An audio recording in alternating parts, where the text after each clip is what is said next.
ada delay? Enggak, siap, bagus. Ya, saya harapannya tuh kan ada kerisauannya gitu, Pak Iqbal yang pernah waktu itu. Hey there. Kita coba Subscribe to my berikhtiar, channel. And bersiasat, also press this bell icon. ya dengan sikon dan banyak Allah.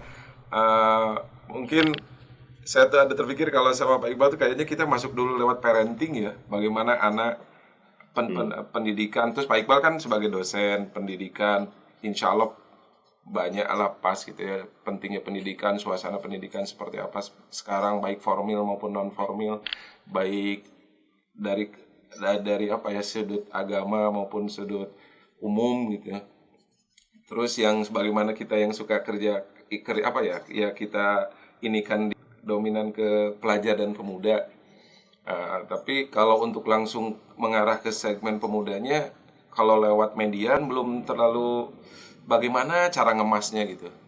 Jadi udahlah masuknya lewat parenting aja dulu. Jadi orang tua bagaimana pensuasanaan keluarga dan pendidikan ke anak. Terpikir itu seperti itu. Menurut Pak Iqbal bagaimana? Ya, jadi memang ini harusnya memang diawali dari perasaan bahwa kita ini menjadi tanggung jawab bersama dalam hal bahwa pendidikan anak, pendidikan generasi muda, kemudian kita sebagai orang tua juga punya anak masing-masing, pasti punya concern terhadap pendidikan anak. Tapi memang kita harus bisa memahami juga bahwa ini mungkin suatu hal yang tidak bisa dikerjakan sendiri-sendiri begitu. Saya pernah dengar nasihat dari seorang ulama itu bahwa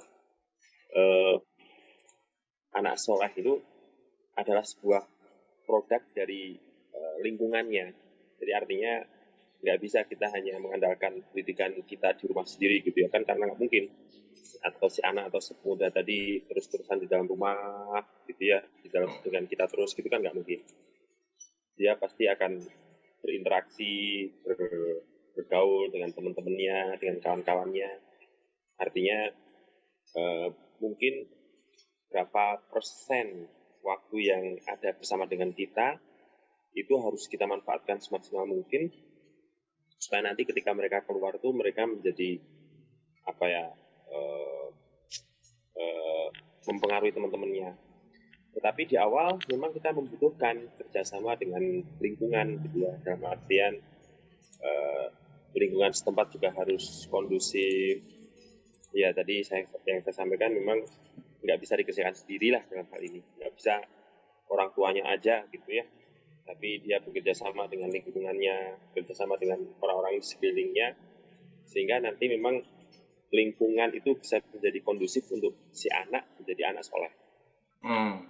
Seperti yang saya sampaikan tadi itu, anak soleh itu cetakan dari lingkungannya gitu. Jadi kalau kita mau mencetak sebuah genteng, kalau kita mau bikin satu buah genteng tapi nggak pakai cetakan, itu bisa dibayangkan betapa susahnya gitu ya. Artinya kita mau bikin satu walaupun bukan satu genteng tapi ngambil tanah liatnya, dipotong-potong, dibentuk-bentuk sampai persis seperti genteng yang seharusnya gitu ya, susah. Tapi kalau pakai cetakan, istilahnya tinggal tanah liatnya masukin ke cetakan, cetek, mau bikin 100 genteng, mau bikin 200 genteng itu nggak masalah gitu. Nah begitu juga konsep pendidikan anak ini, saya meyakini bahwa kita membutuhkan lingkungan, kita harus berjuang bersama dengan lingkungan kita supaya terbentuk lingkungan yang kondusif untuk mendidik anak-anak kita. Jadi kalau saya sendiri sebagai dosen dan saya juga sebagai orang tua, saya senantiasa berusaha mengenalkan anak-anak saya dengan lingkungan yang kondusif. Contohnya alhamdulillah kalau anak-anak saya itu dulu waktu SMP, waktu dia sanawiyah gitu, dia punya komunitas bareng teman-temannya. Setiap Sabtu malam Ahad mereka ada acara malam Sabtu malam Ahad bareng, ngaji bareng, nanti hafalan Quran bareng. Sehingga anak saya waktu di sanawiyah itu, walaupun ya sendiri ya, maksudnya dengan lingkungannya seperti itu, dia bisa hafal mungkin sampai 4-5 juz lah. Artinya dengan walaupun dia nggak di pesantren gitu ya, nggak di pesantren, tapi dengan teman-temannya dia punya teman-teman, rekan-rekan yang bareng-bareng punya semangat belajar bareng, ngaji bareng gitu. Jadi ini yang harus menjadi tanggung jawab kita bersama. Orang tua memang mereka punya tanggung jawab juga untuk mendidik anak, tapi mereka juga tanggung jawab juga mengenalkan anak-anak itu dengan komunitas, dengan kawan-kawannya yang soleh-soleh juga, ya, sehingga mereka bisa bersoleh bersama. Amin, amin. Menurut saya gitu ya. Ada segmen khusus nanti di channel itu, mungkin kedepannya sih bisa dipisah channel, cuman karena ngegarapnya tuh nggak mudah untuk bisa ngebagi konsentrasi dengan kesibukan tuh, jadi di satu channel kan, tapi nanti disegmenkan khusus khusus untuk segmen dengan Pak Iqbal tuh paling dua mungkin ya, tentang dunia pendidikan dan khususnya pendidikan anak dan keluarga kayaknya. Pak Iqbal kayaknya cocok betul, keluarga Pak Iqbal ini kayaknya perfect. Dalam tanda kutip sebatas manusia. Ya, kayak seperti itu. Jauh. Mau kita mulai dari perkenalan Pak Iqbal dulu ya. Orang ya wajar juga ya, orang siapa nih yang bicara nih gitu ya. Terus baik dari profil akademisnya, lalu profil perjalanan, track recordnya dan sebagainya. Kalau saya pribadi, karena insya Allah saya udah tahu Pak Iqbal sebatas dan sering kita jumpa dan sebagainya tuh. Dan waktu dulu juga saya udah dapat kabar sih Pak Iqbal nih ada mahasiswa teladan nih di sini tuh. Ya, terus saya ketika pertama jumpa, wah kayaknya ini yang dimaksud dulu saya dapat kabar tuh. Ini mungkin Pak Iqbal ini yang dulu saya sendiri udah dapat kabar itu. Pak Iqbal mulai cerita ini ya, memperkenalkan ini, tapi lepas aja Pak Iqbal. Pak Iqbal dari mulai asal asli dari mana, terus pendidikan Pak Iqbal sendiri mungkin dari mulai SD, lingkungan di keluarga seperti apa, dari SMP, SMA sampai kuliah. Nah ini story mau menuju kuliahnya. Insya Allah Indonesia nih udah dikenal lah ITB itu. Bagaimana perjalanannya, kenapa memilih ke ITB-nya, perjuangan masuk ITB-nya seperti apa. Terus mungkin bisa sharing teman-teman yang lain biar bisa masuk gol ke ITB itu apa. Bagaimana caranya tuh. Lalu suasana di ITB itu seperti apa sampai ke S2, ke S3-nya. Dua-duanya kan beasiswa dari ITB ya? Di Jepang, bukan beasiswa bukan dari ITB malah. Oh bukan? Dua-duanya? Beasiswa dari pemerintah Jepang. Dua-duanya, waktu S2-nya maupun S3-nya? Iya. Perkenalkan, nama saya Rafiq Iqbal. Jadi saya tuh lahir di Boyolali. Boyolali itu satu kota kecil di Jawa Tengah di tahun 76. Jadi saya lahir di tahun 76. Kemudian saya menghabiskan masa kecil SD, SMP di Boyolali dengan orang tua. Nah, itu alhamdulillah saya bersyukur sekali. Dari sejak SD SMP itu memang saya punya orang tua yang memang alhamdulillah concern agamanya sangat-sangat kuat ya. Jadi ibu saya ngajari saya ngaji, bapak saya ngajari saya ngaji begitu ya. Sehingga sholat 5 waktu di masjid itu sudah jadi kebiasaan gitu, sudah jadi kewajiban dalam keluarga saya. Jadi alhamdulillah saya bersyukur sekali. Dari sejak kecil orang tua, bapak ibu saya itu udah sangat-sangat serius dalam pendidikan sholat, ngaji begitu. Jadi saya SD SMP itu udah terbiasa sholat di masjid 5 waktu, kemudian ngaji waktu maghrib dan seterusnya. Alhamdulillah saya menikmati masa-masa pendidikan. Nah, begitu lulus SMP, saya minta izin ke orang tua untuk bisa sekolah di luar kota gitu ya, jadi ngekos gitu. Dulu saya daftar ke SMA Taruna Nusantara tapi nggak terima. Oh, dari SMP udah di luar kota ya? SMA. Oh, SMA. Jadi sebenarnya waktu lulus SD itu saya pernah ngomong sama orang tua, Pak, saya pengen mondok gitu ya karena melihat karena tadi dari pendidikan bapak juga, orang tua juga yang tentang pendidikan agamanya alhamdulillah lumayan kuat gitu. Saya sebenarnya sudah pengen mondok waktu lulus SD. Tapi bapak saya nggak mengizinkan. Jadi sejak SMA saya terus kemudian ngekos gitu ya, sekolah di Jogja. Nah alhamdulillah ketika di Jogja itu, ketika saya ngekos, saya mulai kenal dengan kegiatan dakwah karena masjid di dekat tempat kos saya itu tempat di mana kawan-kawan aktif kegiatan dakwah dan tabligh lah ya, mungkin kawan-kawan pernah dengar gitu ya. Jadi masjidnya itu hidup, ada kegiatan silaturahmi, ada kegiatan pengajian setiap minggu, pokoknya rame lah gitu. Ada pembacaan hadis-hadis setiap hari. Nah, saya terus terang tertarik sekali ini dengan konsep kegiatannya, karena selama di sisa kampung saya di Boyolali itu, ya saya melihat ya, memang alhamdulillah orang sudah concern terhadap orang yang belum ke masjid, concern terhadap orang-orang yang belum sholat gitu ya, mohon maaf, belum terlihat gitu ya. Jadi memang yang sudah di masjid, tapi yang belum ya belum gitu. Tidak ada interaksi di antara mereka.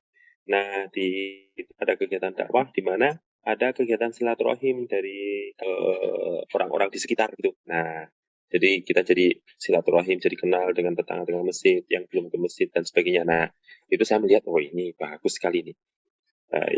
Ini apa? Kan jadi aktif dengan orang di masjid saja, tapi berinteraksi dengan lingkungan yang belum ke masjid juga, sehingga ada interaksi di antara orang di masjid dan yang belum di masjid, sehingga kita bahkan saya mengalami ada orang-orang yang berkenalan dengan orang-orang yang orang tua yang sudah sebenarnya pengen ke masjid, tapi karena malu ya, namanya orang tua nggak bisa apa-apa gitu. Nah, ketika kita dari saya itu sebuah pengalaman rohani yang buat saya sangat-sangat luar biasa begitu. Masya Allah. Dan saya membayangkan, oh begini, ya artinya walaupun jauh lah kalau dibandingkan dengan Nabi Muhammad SAW, tapi saya merasakan sebuah romantika perjuangan gitu. Kita datang pada orang-orang yang belum sholat, pada orang yang tidak bisa sholat, tidak bisa. Nah, karena beda dengan lingkungan saya waktu di SMP, di lingkungan saya di SMP itu kan memang lingkungannya alhamdulillah ya, lingkungan orang-orang yang sudah pada masjidnya rame, orang sudah bisa pada ngaji. Jadi orang nggak bisa sholat, nggak bisa buat saya fenomena yang besar gitu. Oh, ada orang yang nggak bisa sholat ya gitu. Nah, dan itu saya dikenalkan dengan kegiatan dakwah tersebut. Nah, dari situ alhamdulillah saya sudah mulai mencanangkan, oh saya nanti berniat di kehidupan saya aktivitas dakwah kegiatan agama ini akan menjadi aktivitas utama saya begitu. Saya sudah sejak SMA itu tahun-tahun 91 saya waktu itu ya, saya sudah punya niatan seperti itu. Nah di SMA itu saya sudah mulai belajar itikaf bareng kawan-kawan dari kegiatan dakwah dan tabligh begitu ya, sebulan sekali gitu. Mulainya dari SMA ya? SMA. SMA-nya tuh di mana? 91 waktu itu. SMA-nya di mana, Pak? Di Jogja. Oh. Di Jogja, SMA 3 Jogja. Ya. Nah, di SMA 3 Jogja itu saya sudah merasakan ya manfaatnya begitu. Jadi saya mulai aktif di sana, mulai belajar itikaf 3 hari setiap bulan gitu ya. Dan ya waktu itu masih programnya kalau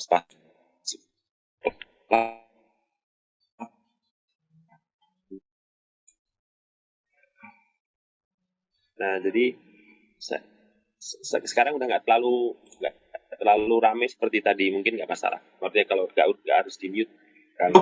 Lupa tadi akuarium sirkulasi. Oh. Iya tadi. Oh iya nih, udah matiin. Iya boleh lanjut Pak Iqbal. Jadi SMA itu di Jogja ya? Ya, SMA di Jogja. Tapi SMP masih di Boyolali. SMP masih di Boyolali. Nah, kenal dakwah itu tahun 91 di Jogja itu. SMA-nya ada SMK apa SMA? SMA negeri. SMA negeri 3 Jogja. Oh iya. Jadi ngekos. Saya ngekos, kos-kosan saya itu masjid di dekat tempat kos-kosan saya itu masjid mahalah hidup ya, masjid yang aktif kegiatan dakwahnya begitu. Jadi saya ikut-ikutan di situ.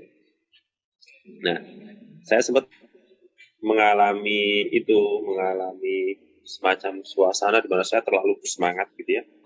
Jadi bersemangat itu begini, saya itu kan orangnya istilahnya orang itu saya ceria lah bahasanya. Ceria, aktif. Nah, ketika saya kenal awal-awal aktif gitu, ketika saya kenal awal-awal kegiatan dakwah itu waktu SMA ini, mungkin kelas 2-an gitu, saya mulai ada perasaan kerisauan lah bahasanya kita ya. Iya, iya. Risau, kemudian sedih melihat keadaan umat gitu. Masya Nah Allah. itu saya agak berubah nih. Yang awalnya ceria gitu ya, yang awalnya wah. Nah itu jadi kelihatan saya tuh ini pandangan bapak ibu saya, ya, pandangan orang tua saya. Kok sekarang Ah, kamu jadi apa ya? Orangnya jadi murung, jadi nggak pernah ngomong gitu ya. Nah itu dilihat oleh orang tua saya. ah. Nah, saya mungkin terlalu ngejos waktu itu, terlalu bersemangat. Saya sampaikan ke orang tua saya, iya bu, bapak ibu saya kenal dengan kegiatan dakwah ini penting begini-begini ya.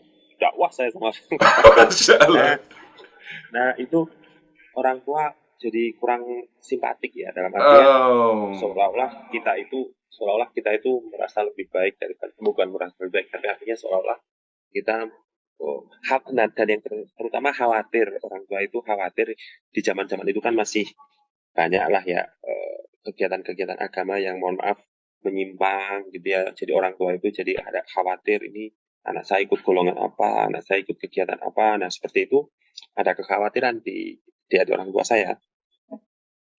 Sehingga waktu itu ibu bapak saya marah. Jadi melihat setelah saya jelaskan saya ikut kegiatan seperti ini, ibu saya waktu marah pokoknya sampai terkeluar kata-kata seperti dari ibu saya. Pokoknya ini ujian terberat saya dalam kegiatan dakwah ini ketika saat itu. Ibu saya ngomong, pokoknya kalau masih ikut-ikut kegiatan itu, kamu jangan panggil saya ibu kamu. Sampai begitu. Masya Allah. Sampai dasar. Ya, itu karena memang saya nggak ngerti ya. Maksudnya saya waktu itu belum bisa menampilkan kegiatan dakwah dengan cara yang baik. Saya kan sedih, padahal ini baik, ini betul. Tapi kok tanggapan orang tua seperti itu.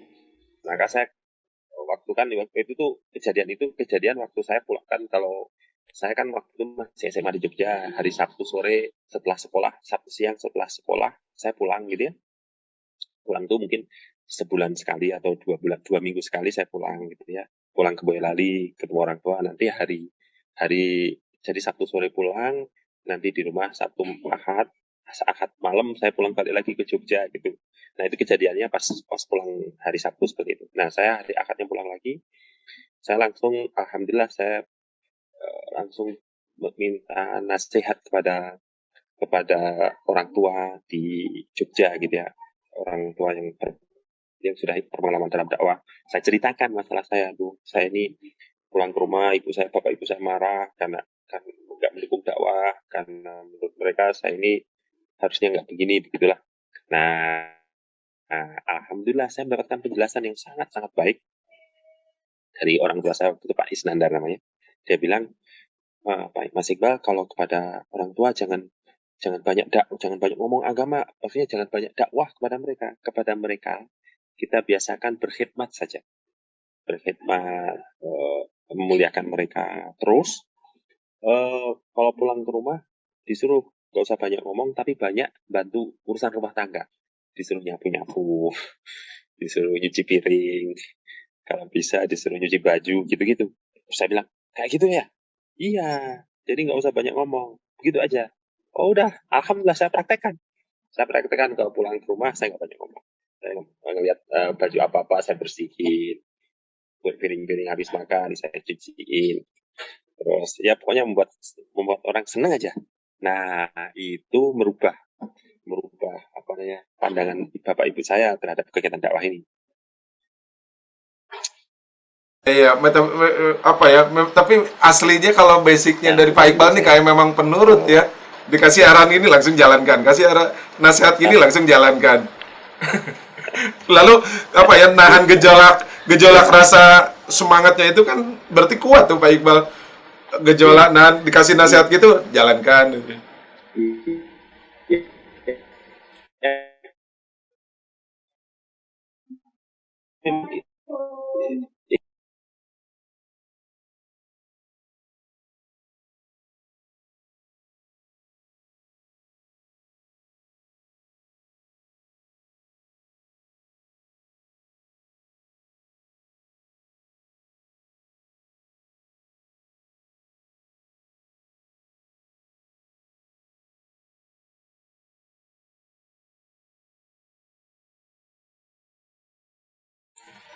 Sempat lepas juga ya Pak Iqbal di situ? Atau gimana? enggak barusan ada tamu. Oh iya iya iya. Ya. saya tamu nengok istri saya, oke. Ah, Nah, jadi setelah itu, setelah alhamdulillah saya buat seperti itu, tanggapan bapak ibu saya berubah. Jadi ibu saya langsung manggil, jadi kamu diajarin apa sebenarnya di dalam kegiatan kami itu? Saya bilang, nah saya ceritakan apa yang disampaikan oleh orang tua tadi itu, ya memang saya salah selama ini, merasa kok saya lebih ngerti, pokoknya terus kita diajarin berbaik pada orang tua dan sebagainya. Nah, ibu saya langsung simpatik dengan kegiatan dakwah ini. Oh, kalau gitu kamu silahkan terus lanjutkan. Kalau mau ikut urut lagi, mau ikut itikaf lagi, nggak usah ngomong sama bapak, udah sama aku aja. Nah, gitu ibu saya langsung mendukung. Nah, itu jadi saya semangat. Nah, jadi saya semangat, itu lulus di SMA saya kegiatan seperti itu, dan alhamdulillah saya di SMA pun saya berkegiatan. Saya waktu SMA itu, saya jadi ketua OSIS juga waktu itu ya. Nah, jadi kegiatan saya banyak di SMA. Sering saya ngajak teman-teman itikaf di musola sekolahan, gitulah. Pokoknya kita buat rame suasana di sekolahan gitu. Jadi saya merasakan merasakan sekolah SMA saya di Jogja itu masa-masa yang indah lah ya, karena kenal dakwah, kenal teman-teman yang baik-baik ya.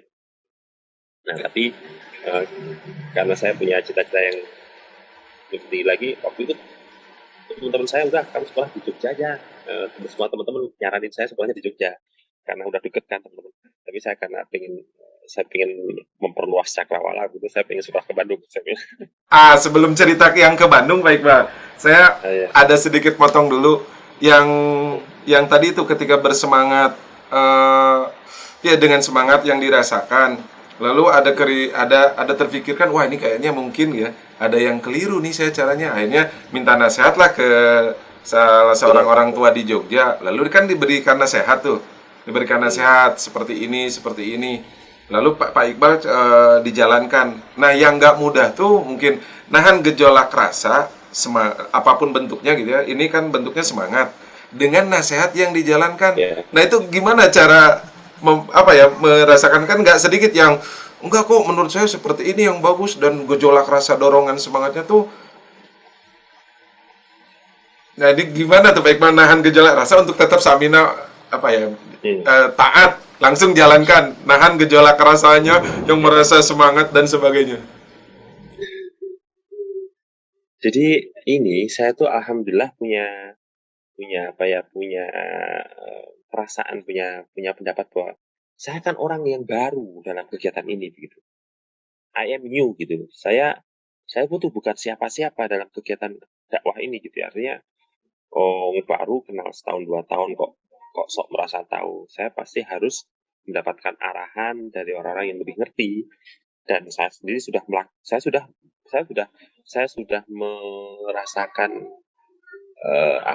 merasakan permasalahan yang ditimbulkan gara-gara saya melakukan sesuatu yang tidak pas gitu ya. Artinya bagaimana kita melakukan kepada orang tua, bagaimana kita bertingkah laku kepada orang tua begitu. Saya tuh yakin sekali dua-duanya baik. Dakwah itu baik, kegiatan dakwah tabligh itu baik. Saya juga yakin sekali bahwa bapak ibu saya itu orang-orang soleh. Mereka itu ngajarin saya sholat, ngajarin saya ngaji. Maka kedua kebaikan ini nggak mungkin bertentangan, tuh nggak mungkin. Nah, jadi nggak mungkin ada dua kebaikan kok saling bertentangan, tuh nggak mungkin. Pasti pertentangan itu disebabkan karena saya menampilkan sisi yang tidak pas atau sesuatu yang tidak pas ketika saya tampilkan pada orang tua saya. Jadi ketika saya mendengarkan nasihat itu, ya saya bilang, mari silakan. Jadi karena memang saya merasa bahwa saya itu orang baru gitu ya, dan merasa bahwa memang saya sudah merasakan ada masalah dengan cara penampilan saya begitu, ya saya gampang. Buat saya nggak ada kesulitan sama sekali untuk menerima nasihat tersebut lah bahasanya begitu. Ya, itu. Jadi, iya. Boleh, masih silakan lanjut. Ya, jadi itu intinya begitu. Saya tidak merasa susah, tidak merasa sulit untuk menerima nasihatnya, karena saya merasa saya masih baru dalam kegiatan ini, banyak hal yang belum saya tahu, jadi nasihat itu gampang buat saya terima. Itu yang saya ada terkesannya tuh itu Pak Iqbal, apa ya, masalah pemikiran orang, paradigma pola pikir, lalu kesadaran diri, lalu penguasaan emosi, itu yang saya salutnya Pak Iqbal. Kan Hmm, nggak mudah itu orang punya berpikirnya seperti itu. Lalu meskipun dia sudah tahu pemikirannya seperti itu, tapi menahan gejolak rasa menyingkronkan antara yang dipikirkan dengan yang dirasakan, kan nggak mudah juga tuh. oh, iya ya. Kalau saya jadi saya memang memang gini ya, saya tuh ketika karena waktu di kegiatan dakwah itu melihat bahwa orang-orang yang kan saya waktu itu kan masih SMA ya, masih SMA, terus kemudian saya ikut dalam kegiatan dakwah, di situ sudah ada dosen-dosen, ada orang-orang yang sudah ya artinya sudah ustadz-ustadz gitu. Jadi saya itu eh, melihat mereka sebagai sosok yang dalam tanda petik sempurna bahasa saya gitu ya. Ini orang-orang yang bisa dijadikan panutan gitu. Jadi karena saya merasa seperti itu, jadi whatever they say gitu. Jadi apapun yang mereka katakan saya mudah menerima. Jadi alhamdulillah saya bersyukur kepada Allah, saya dimudahkan bertemu dengan orang-orang soleh seperti itu ya. Pada saat seandainya saat itu terus terang kalau saya apa namanya bertemu dengan orang-orang yang kelihatannya soleh, kemudian saya juga apa namanya menjadikan mereka idola padahal kata-kata mereka tidak pas, wah mungkin buat saya juga gampang terpengaruh juga gitu. Artinya waktu itu masa-masa yang memang buat saya masa-masa masih pencarian. Oh ya, saya belum cerita nih. Jadi waktu SMA itu saya itu mencoba banyak hal terus terang. Kalau saya tuh pernah ikut, Kang Paulan pernah dengar NII ya, saya pernah ikut Oh di ya, SMA itu. Di oh, SMA itu saya ikut NII, saya ikut tablik, saya pernah ikut pengajian di Salafi, saya pernah ikut pengajian di apa namanya Torikot gitu ya, Torikot Nasabatiyah. Semua saya coba. Jadinya saya artinya memang waktu itu pencari lah gitu ya. Saya melihat dan saya melihat ya di masing-masing kegiatan tuh semuanya pasti ada kebaikannya ya. Semuanya pasti ada kebaikannya, semuanya pasti ada ke, ke kebaikan dan kekurangannya. Tapi saya melihat kenapa akhirnya saya aktif di kegiatan dakwah ini karena saya melihat ini yang menjadi solusi. Bukan yang lain tidak solusi ya, tapi yang lain akan misalkan orang aktif di pengajian salafi mereka akan jadi soleh. Kemudian orang-orang yang aktif di NI katakanlah dalam tanda petik ya dalam konteks mereka juga nanti jadi orang yang dekat dengan agama gitu. Kemudian saya ikut torikot gitu juga. Tapi saya melihat solusi permasalahan yang dihadapi umat pada hari ini saya temukan di dalam kegiatan dakwah tersebut. Di sini eh, dakwah itu nanti menjangkau banyak orang. Gitu. Kalau kalau istilahnya pengajian tempat lain itu karena tidak orang-orang yang sekarang masih duduk-duduk di jalanan yang masih mabuk-mabukan yang rokok di tengah jalan tuh mereka siapa yang mau datang pada mereka. Nah di sini saya melihat bahwa kegiatan dakwah tabligh itu eh, solusi untuk mereka gitu ya. Ya ini sekali lagi pandangan saya pribadi begitu. Jadi akhirnya saya memilih setelah saya coba-coba ya ikut TNI, ikut Larekor. Nah akhirnya saya memilih saya cocok nih kegiatan ini kelihatannya jadi solusi dalam dalam permasalahan umat pada hari ini. iya ya mungkin berangkatnya dari ya Pak Iqbal tuh kepribadiannya ceria, aktif, lalu sifat ingin belajar mengetahui sesuatunya juga mungkin kuat ya. Akhirnya coba ini, coba itu, ikut ke sini, ikut ke situ. Ya, ya, ya, Suasana NII memang di SMA waktu itu iya. ada kuat. Masuk ke masuk di lingkungan sekolahnya atau di luar sekolah? Di sekolah ada temen di Oh, sekolah gitu yang deketin saya sama-sama waktu di SMA gitu ada temen yang ya mungkin mereka ngelihat saya ini kan ketua OSIS gitu ya oh iya, iya. aktif, wah ini potensi ini buat diajakin. Terus dia ngajakin saya ngajakin dia dengan ya istilahnya awalnya pengen nggak kita beragama yang secara kafah gitu ya. Saya mau dong saya bilang secara lebih sempurna. Jadi agama itu nggak hanya soal ibadah aja, tapi juga soal hukum, soal ketatanegaraan. Saya bagus, saya mau. Udah diajakin. Nah, cuma sayangnya ya yang saya tidak pas itu merasa karena konsepnya kan terus salah satunya nih ya, kalau ini itu yang saya tanggung waktu itu saya tuh jadi nggak sholat gitu ya. Jumatan jadi nggak Jumatan. Mau kan saya bilang nggak Kok bisa sama gitu? dengan pendidikan yang selama ini saya sudah dapatkan gitu.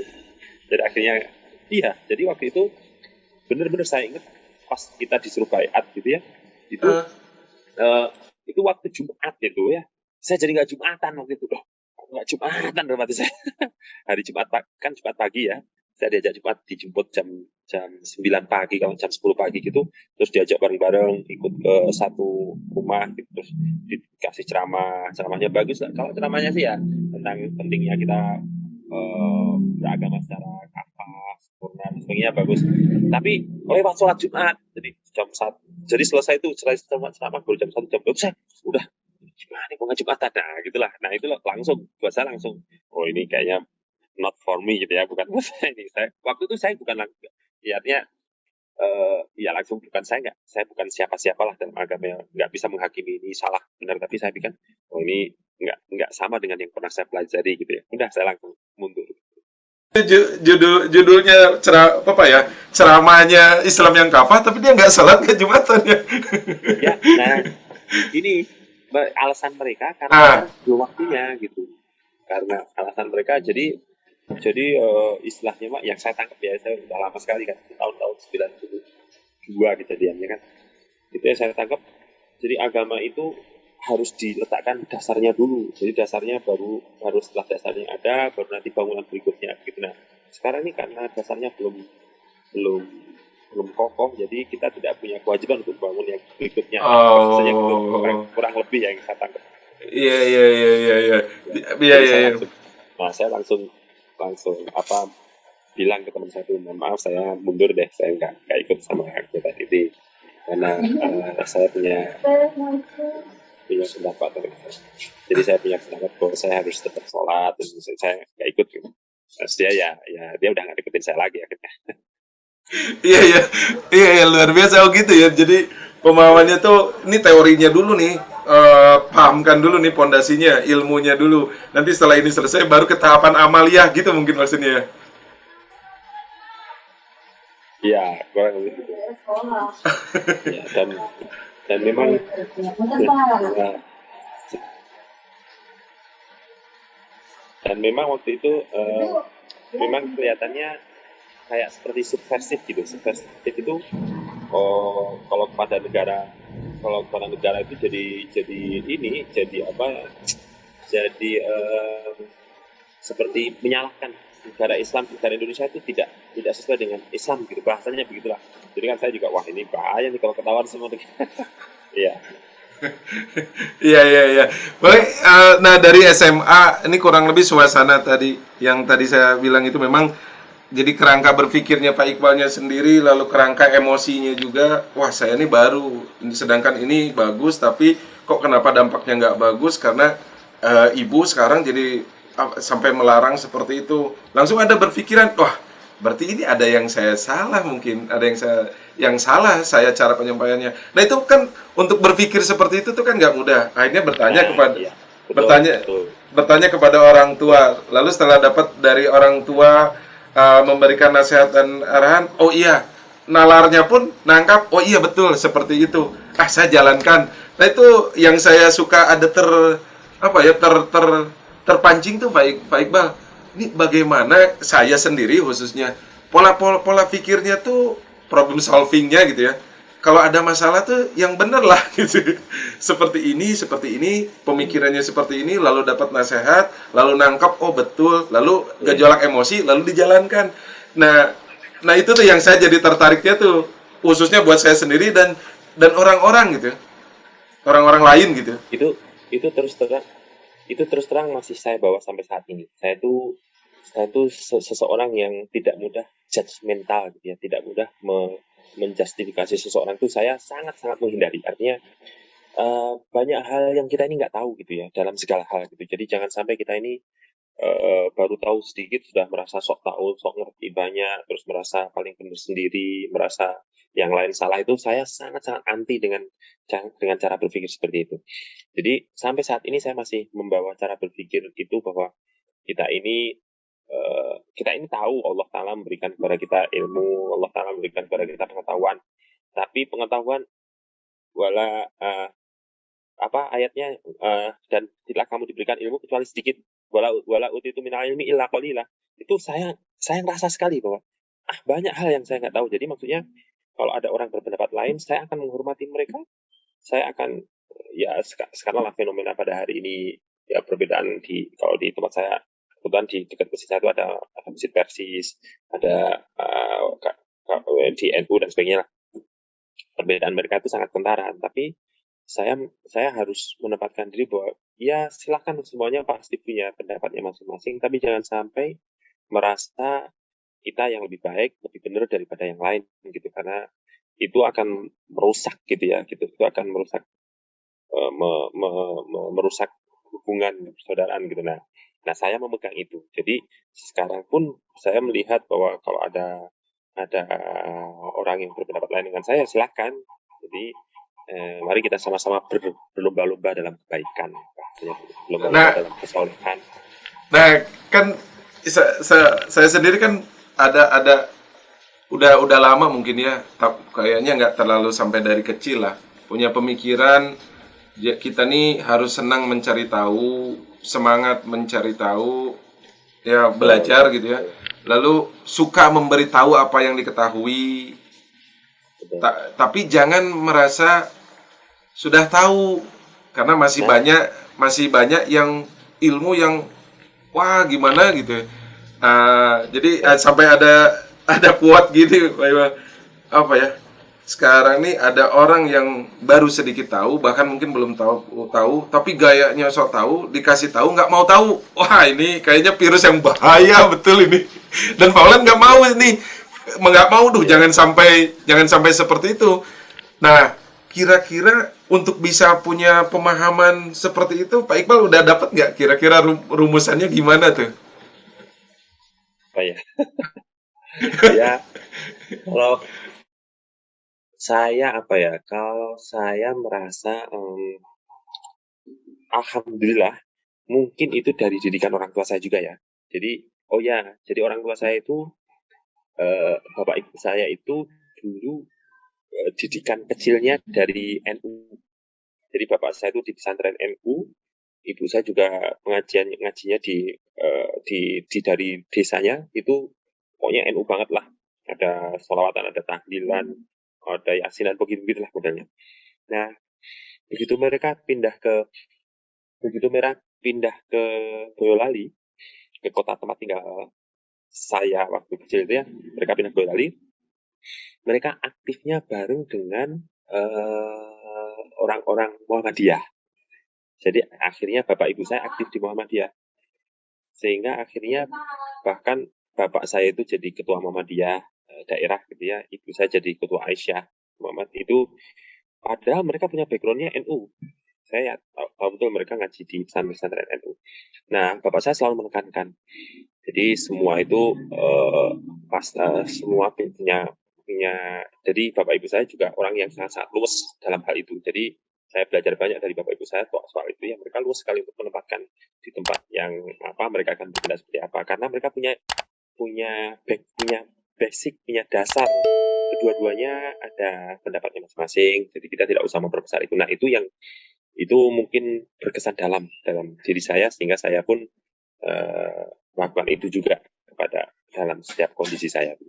Apa betul nggak kira-kira berarti faktor pensuasanaan dari orang tua juga mungkin ya, pola pikir seseorang tuh? Iya, betul. Saya pikir begitu. Betul. Jadi ini yang mungkin yang saya terpikirkan, betul, suasana parenting, kecerdasan, kemampuan untuk menjadi orang tua tuh harus difahami dulu sebelum berkeluarga tuh. Nanti turun-temurunnya itu tuh. Betul.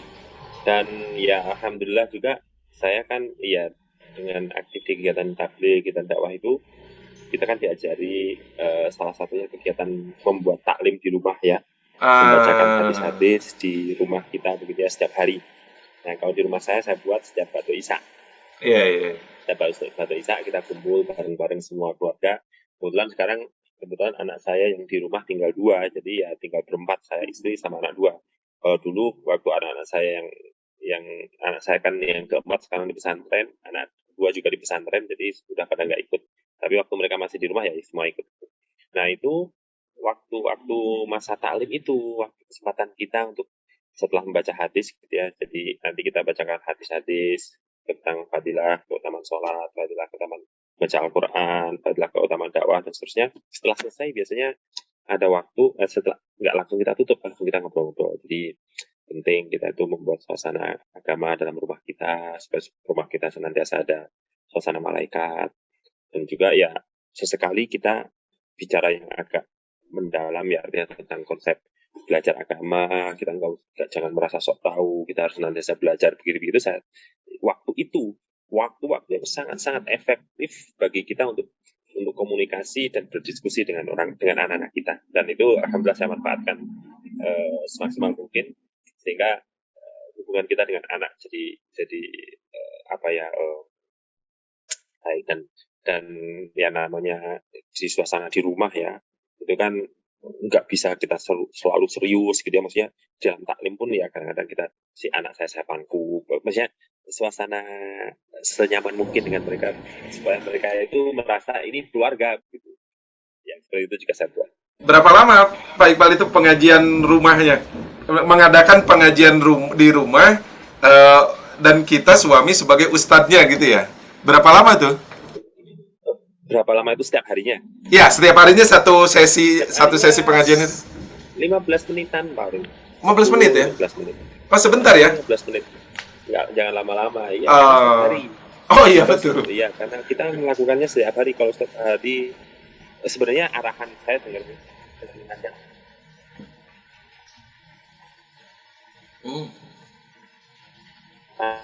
kan sejam gitu ya, tapi ya kadang-kadang kita buat agak lama juga gitu. Jadi kalau dibuat terlalu lama mungkin kita kan supaya mereka nggak jadi bosan juga ya. Jadi kita buat suasana supaya mereka nyaman gitu dalam taklim tersebut. Jadi standarnya rata-ratanya 15 menitan ya?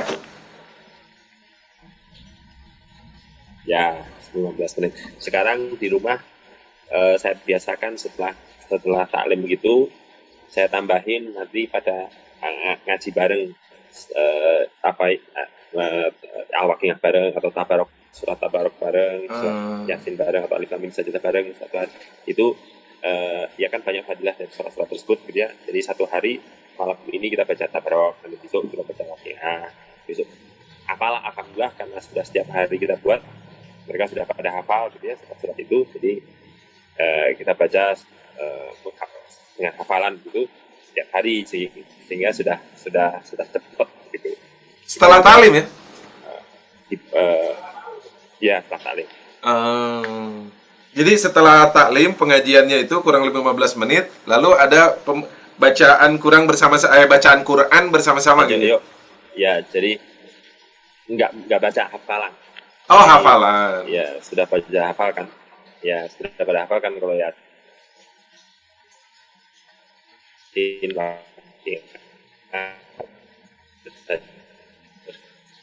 terakhir pada biasa sudah pada hafal, jadi kita dari hafalan maksudnya. Iya. Boleh. Iya ya, jadi 15 menit, lalu setelah itu ada hafalan, baca, kurang lebih ya seselesainya mungkin ya. Kalau tabarok ya seselesainya, kalau waqiah seselesainya. Tabarok kan paling 5 menit, nggak nyampe 3 menit, 4 menit, 5 menit tabarok kan kalau sudah setiap hari hafal. Tabarok kali bedil muka, aku disayang bedil, awadi Allah pengaruh hayat aku sanu ala, kawal ngaji itu gak itu kan, nggak nyampe 5 menit. Nah kalau setelah itu selesai? Atau ada lagi yang lain? Selesai. Setiap hari gitu, setelah itu selesai. Jadi setelah taklim pengajian lalu hafalan bersamaan gitu ya? Ya. Itu yang dihidupkan di rumah saya. Di rumah tuh, di keluarga tuh untuk mensuasanakan juga mungkin anak-anak ya. Jadi arahnya tuh ke pendidikan anak dan penghidupan suasana ke anak biar punya pemikirannya tuh betul, lurus, bagus gitu ya. Gitu mungkin ya. Betul. Itu kontrol kita di situ. Tapi kan nggak sedikit Pak Iqbal mungkin ada suami yang malu, minder atau nggak tahu bagaimana saya bisa menjadi ustadz untuk anak istri saya, justru malah nggak sedikit yang istri saya yang lebih jago mungkin. Itu gimana Sebenarnya tuh? gini, kan ya memang kita kan kita pakai buku ya, maksudnya buku Fadilah. Kan Oh, kita pakai buku Fadilah Amal. Kalau kita rajin baca, setiap hari kita baca terus setiap hari, masa sih nggak ada yang nempel sedikit pun nggak mungkin gitu. Jadi kalau kalau kalau kita punya sebagai seorang tua lah ya yang sudah punya, memang kita punya tanggung jawab untuk mencari nafkah, artinya kita punya punya tugas seperti itu, terus kemudian kita ngaji dan kita setiap hari baca, nggak mungkin nggak nempel itu nggak mungkin. Jadi yang kita baca, apa yang kita baca itu yang kita ulangi, kita sampaikan, kita pertegas, kita kita pertegas, kemudian kita kasih kasus-kasus yang kita hadapi di lapangan, bagaimana sebaiknya begitu. Jadi nanti mereka akan mudah mempraktekannya di lapangan. Dan alhamdulillah ini salah satu, ada cerita yang menarik nih. Waktu itu anak saya masih SD kelas 3 atau kelas 4 gitu ya. Nah, waktu masih SD kelas 3 kelas 4 itu ibu ibu gurunya laporan, Bu, laporan ke istri saya, Bu, anaknya kok ini ya soleh sekali, kenapa gitu. Kemarin kan terjadi, waktu itu ada gempa di SD di Bandung, waktu kan di depan rumah itu tingkat 3 gitu ya. Jadi karena tingkat 3 kan memang kalau gempa ada jadi goyangnya lebih terasa gitu ya. Maka gurunya langsung langsung mari kita turun, ayo kita ke bawah gitu ya. Nah, anak saya protes katanya. Ada apa, Bu? Ya, ini kita menyelamatkan diri supaya ini kan gempa. Kata anak saya katanya, Bu, padahal kalau kita mati ketika kita sedang menuntut ilmu, matinya mati syahid. Jadi anak saya bisa ngomong gitu. Itu dia dengar dari waktu taklim. Masya Allah, ya luar biasa tuh. Jadi pengajian atau taklimnya tuh pakai alat bantu ya? Ya maksudnya tuh sarana Ya, lah. Jadi pakai kayak buku. ceramah, mungkin waduh saya gimana mau ceramah saya ini. Jadi nggak usah khawatir ya Ya, karena ada pakai pakai buku. sarana bantu aja ya. Ya, sama buku Fadilah Amal yang saya pakai, buku Fadilah Amal, Fadilah Sedekah.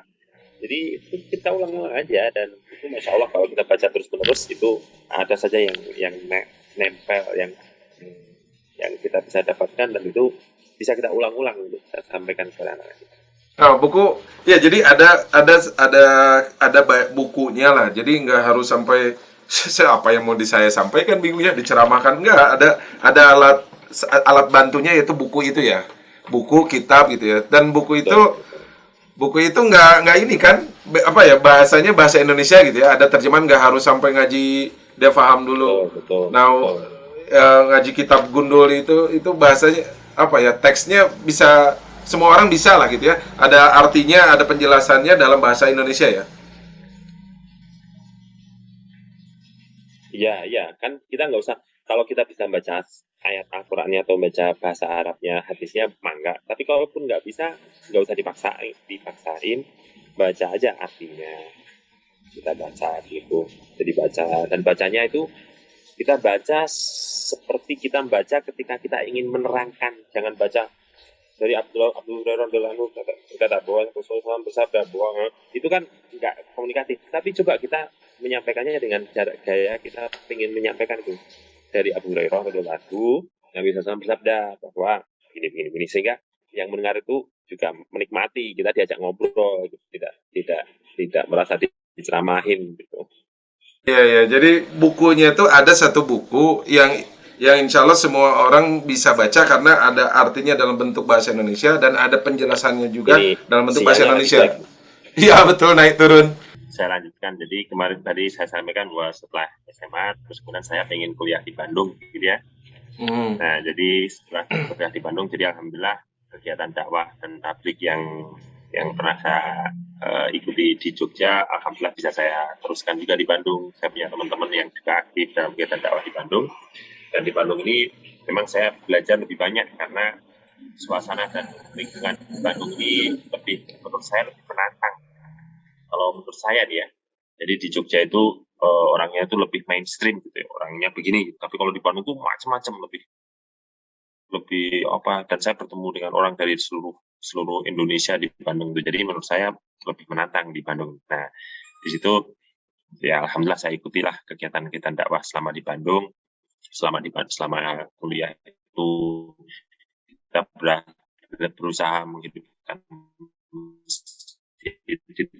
Saya pernah bisa merasakan manfaat dari kegiatan dakwah itu. Satu masjid di tempat saya tinggal di daerah Cisitu waktu itu, dari kalau duhur nggak ada adzan, asar nggak ada adzan, kalau subuh cuma ada imam, kemudian saya doang, saya dan teman saya berdua gitu, 3 orang gitu ya. Kalau maghrib paling banter di 10 orang, satu soft nggak nyampe full gitu ya. Nah, dengan di situ kita berkegiatan, kita silaturahim ke teman-teman mahasiswa kuliah-kuliah itu, ada satu saat ketika musola tempat kita sholat ini penuh. Kalau sholat maghrib harus 2 shift. Alhamdulillah kita merasakan seperti itu. Jadi kita semangat lah ya, merasakan manfaat dari kegiatan seperti itu.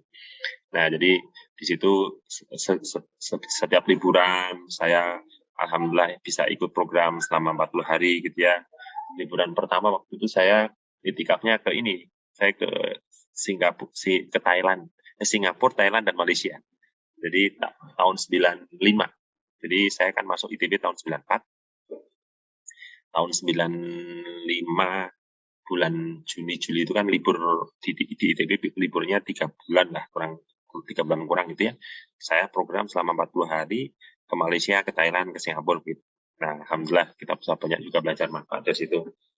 Nah, setelah selesai terus kemudian liburan keduanya waktu itu kalau nggak salah saya ke Jogja, ke Pangandaran. Terus liburan berikutnya ke Malang, begitu lah, setiap tahun kita buat program seperti itu sampai saya lulus. Nah, ketika lulus itu alhamdulillah dosen yang dekat dengan saya, pembimbing saya begitu, nanya ke saya, nanti setelah lulus rencana gimana Mas Iqbal? Terus ya pengen sih Pak, pengen jadi pengen dosen gitu ya. Nah, kenapa saya pengen jadi dosen itu? Karena saya dinasihatin oleh orang yang saya bilang tadi, yang orang tua di dakwah tadi, yang mereka sampaikan bahwa kalau profesi dosen ini relatif mengatur waktu lebih mudah, jadi tidak sangat sibuk, sehingga untuk kegiatan dakwah relatif lebih cocok begitu. Nah, karena nasihat tersebut ya saya terus ingin jadi dosen. Jadi ketika ditanya oleh dosen saya tersebut, ya pengen jadi dosen Pak, mungkin ingin di UGM, atau kenapa nggak daftar di sini aja begitu. Beliau menyampaikan, kenapa nggak daftar di itu aja? Oh iya Pak, insya Allah kalau begitu saya nanti daftar di itu. Nah, udah dari situ terus begitu saya lulus. Nah, begitu saya lulus saya kan pengen belajar 4 bulan dulu kan, kalau dalam kegiatan dakwah kita dianjurkan setelah lulus sebelum ada ikatan yang kita apa-apa, kita dianjurkan untuk kurus selama 4 bulan. Nah, itu saya praktekkan. Saya izin kepada dosen yang menawari saya tadi itu, tapi saya nanti setelah lulus saya mau belajar agama dulu Pak selama 4 bulan. Oh silakan, setelah belajar agamanya selesai aja balik lagi ke sini. Jurusannya itu apa Pak Iqbal di ITB-nya tuh? Jurusannya itu apa? Jurusan di ITB itu nggak ambilnya? Teknik lingkungan. Teknik lingkungan. Nah, jadi saya di teknik lingkungan. Jadi begitu lulus, kemudian saya itikaf selama belajar kursus selama 4 bulan, pulang saya daftar jadi dosen tersebut. Dan setelah jadi dosen, ya karena masih dosen baru, biasanya dianjurkan untuk langsung sekolah S2 dan S3. Nah, dosen saya yang tadi mengajak saya untuk gabung di ITB tersebut, Profesor Supriyanto namanya, beliau yang coba kamu kontak profesor ini, siapa tahu ada jalur beasiswa dan seterusnya. Alhamdulillah saya kontak beberapa profesor, ada satu profesor dari Jepang yang ngasih tahu ada beasiswa nih begini. Nah, saya apply, alhamdulillah keterima. Di tahun 2000 bulan Oktober saya ke Jepang untuk S2. Jadi programnya baru hanya untuk S2 saja. Nah, tapi sebelum S2 lulus sudah ada program untuk seleksi beasiswa S3. Saya daftar, alhamdulillah keterima. Jadi saya langsung lanjut S3. Jadi setelah selesai S2 dan S3 saya di di Jepang, di Hokkaido University di Sapporo. Itu selesai tahun 2005. Di 2005 Oktober. Nah, pulang saya terus mengajar di ITB. Jadi langsung beruntun ya. S2 belum selesai, lalu ada penawaran lagi di pemberi beasiswa yang sama, lalu lanjutkan ya S3. Betul. Lalu sekarang akhirnya nih Pak Iqbal nih posisinya tuh mengajar menjadi dosen di ITB di teknik lingkungan di jurusan yang diambil. Ya, di teknik lingkungan juga. Gimana? Iya, dosen program sarjana kan di teknik lingkungan ya. Ya, di teknik lingkungan ada S1, S2, S3 ya. Di S1-nya saya ngajar, di S2 ada juga mata kuliah yang saya ajar. Oh. Di S3 juga ada mata kuliah yang memang perlu saya ajar. Oh, jadi S1, S2, S3 profesor dong nih Pak Iqbal nih. Ya. Kalau ya kan tidak semua. Kan kalau yang ngajar kalau untuk ngajar S3 itu pembimbing utamanya profesor, tetapi kan ada dosen lain yang diminta untuk mengajar juga, nggak semua harus profesor. Yang sudah S3 bisa mengajar di program S3 juga. Ada terpikiran Pak Iqbal mau apa ya, sampai ke ini profesor? Ya, kalau terpikir sih ya cuman semoga doain aja. Ya, amin, amin. Nah, selain jadi dosen di program S1, S2, S3, ada kesibukan lain apa ya? Baik di kampus, jadi bagian riset apa, bagian penelitian apa, ada di lembaga apa, ya mungkin agak sedikit lebih mengenal lagi baik teman-teman kita yang lain misalnya, khususnya saya juga sih. Di ITB saya bertugas sekarang saat ini sejak kalau di tahun 2013 itu saya jadi ketua jurusan ya, ketua jurusan program studi rekayasa infrastruktur lingkungan sampai 2017. Nah, mulai tahun 2018 saya diminta untuk menjabat sekretaris bidang inovasi. Sekretaris bidang inovasi di sebuah lembaga yang namanya Lembaga Pengembangan Inovasi dan Kewirausahaan. ITB juga? Kalau di ITB juga. Jadi di ITB ini, kalau di ITB itu di bawah kantor rektor bidang riset dan inovasi ada dua lembaga.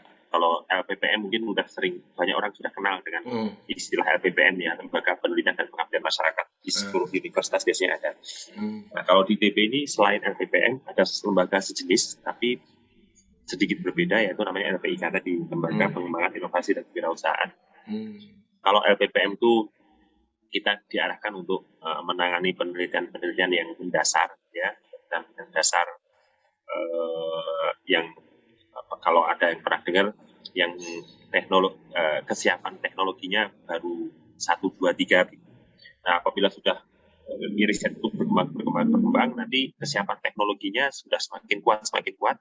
Di kesiapan teknologi 4, 5, 6 itu dipindahkan riset itu di LPIK, di lembaga pengembangan. Itu biasanya nanti kita berhubungan dengan industri supaya risetnya itu lebih bisa lebih nyambung dengan kebutuhan industri gitu. Sehingga kita punya tugas bagaimana menghilirisasi riset-riset penelitian tersebut supaya terkomersialisasi, tidak hanya jadi buku, tidak hanya jadi tulisan, tapi juga termanfaatkan di dunia industri begitu. Nah, saya sekarang di sekretaris bidang inovasi di lembaga tersebut. Oh iya, jadi tadi ada dua ya, selain dosen, lalu ada ketua jurusan, lalu ada sekretaris di LPIK ya. Itu. Ada lagi yang lain? Di ITB sementara ini itu. Oh, di ITB 2 itu ya. Ada jadi yang lain tugas-tugas tadi. Jadi ada 2 itu. Tapi saya dapat kabar katanya Pak Iqbal sekarang jadi ketua DKM masjid nih.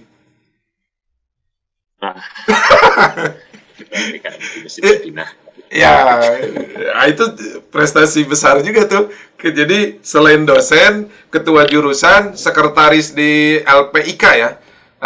Jurusannya udah enggak. Ketua jurusannya itu 2013 sampai 2017. Itu selesai ketua jurusan, saya baru pindah ke sekretaris LPIK itu dari 2018 sampai sekarang. Jadi kalau posisi sekarang nih sekretaris di LPIK selain dosen tuh. Tidak ada lagi, kalau belum ada lagi mungkin ya kalau di ITB. Tapi di luar ITB tuh saya dapat kabar satu jadi ketua DKM. Masya Allah, ini kan lengkap betul nih dosen lengkap betul nih. Ketua DKM juga di masjid. Mohon doanya semoga diterima. Amin, amin. Ketua sekretaris di LPIK, lalu ketua DKM. Lalu saya dapat kabar juga ketua yayasan juga ya di pendidikan non formal itu ya. Oh, ada lembaga pendidikan diniat namanya. Oh. Saya jadi ketua yayasan jadi lembaga diniat itu sebuah yayasan yang mengembangkan pendidikan anak-anak berbasis silabus. Jadi bagaimana anak-anak belajar bahasa Arab, belajar adab, belajar Al-Quran, belajar hadis-hadis begitu. Nah, saya diminta untuk menjadi ketua di kegiatan tersebut dan ya alhamdulillah saat ini sudah berjalan, banyak dipraktekkan di beberapa madrasah di Indonesia. Non formal ya? Non formal. Non formal ya. Biasanya untuk apa? Untuk majelis